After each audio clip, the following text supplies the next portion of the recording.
Civil rights activist and president of the National Action Network, Reverend Al Sharpton, covers the election on many, many platforms, from radio to TV, and he has a new book out. It is called Rise Up, Confronting a Country at the Crossroads. And Reverend Al joins us now. Rev, with this book, Martin Luther King III said that this book should be in every home, school, and library. It's an essential primer on civil and political rights in America. Here we are. We don't know what will eventually happen as far as this count, but what we know is we still have to live here with each other. How do you process the crossroads right now? I think what we already know, and we probably will have a definitive winner by tomorrow this time, hopefully. But what we already know is that we're very divided. This country has had a president that has been, in my opinion, very much a one that has engaged in racism and xenophobia and sexism and homophobia. But he got 70 million votes.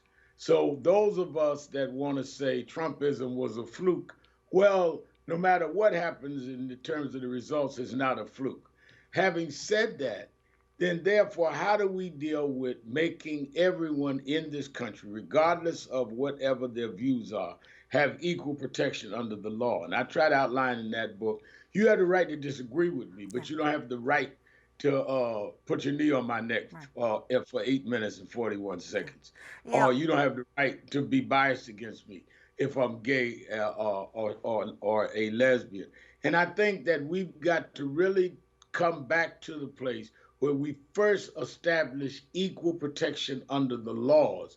And it's not about me making you agree with me or even making you love me, but it's about me making sure that I am protected and you are protected as whoever it is that we choose to be. You know, it's interesting because I know you do a lot of work with the young people, National Action Network, the youth group, and people, have watched your journey from the late 80s until now.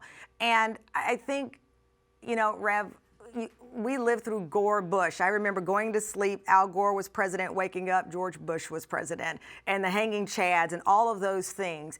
And somehow the country rebooted. All the wounds were not healed, clearly, because we're here now. But for the young people especially that are watching, that don't understand why we adults can't get it right, and they see folks now fighting and protesting to be heard over their vote, what do you tell them?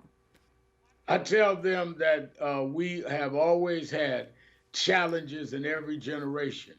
And the bad news is sometimes they were abusive and sometimes divisive. But the good news is we were able to get through it. And I challenge them to be part of the process to get through it, to push forward.